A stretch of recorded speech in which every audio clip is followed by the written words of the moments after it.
भारतीय अंतरिक्ष अनुसंधान संगठन इसरो की कहानी एक क्लासिक अंडरडॉग कहानी है जो बेहद सीमित संसाधनों के साथ शुरू हुई और आज दुनिया की सबसे किफायती और सफल अंतरिक्ष एजेंसियों में से एक बन गई है।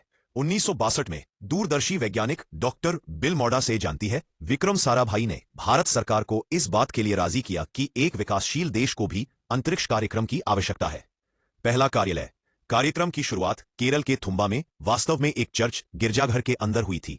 साइकिल और बैलगाड़ी।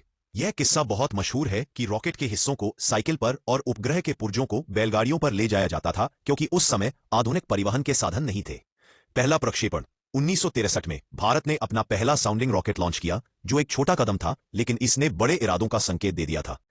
CSLV-3 भारत ने अपने पहले स्वदेशी रॉकेट का सफल प्रक्षेपण किया, जिससे वह स्वतंत्र रूप से अंतरिक्ष में पहुंचने वाला छठा देश बन गया। इस परियोजना का नेतृत्व डॉक्टर APJ अब्दुल कलाम ने किया था। चंद्रयान-1 2008 चंद्रमा के लिए भारत का पहला मिशन। इसने चंद्रमा की सतह पर पानी के अणुओं की ऐतिहासिक खोज की, जिससे वैश्विक स्तर पर चंद्र विज्ञान हमेशा के लिए बदल गया। इस दशक ने साबित कर दिया कि इसरो कम में ज्यादा कर सकता है और बहुत कम बजट में विश्व रिकॉर्ड बना सकता है। Mars orbiter mission Mangalyaan 2014 Bharat अपने पहले ही प्रयास में मंगल ग्रह पर पहुंचने वाला पहला देश बन गया, और वो हॉलीवुड फिल्म ग्रेविटी के बजट से भी कम खर्च में।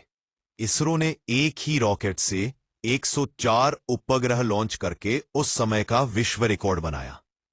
चंद्रयान-3 भारत चंद्रमा के दक्षिणी ध्रुव के पास अंतरिक्ष यान उतारने वाला दुनिया का पहला देश बन गया।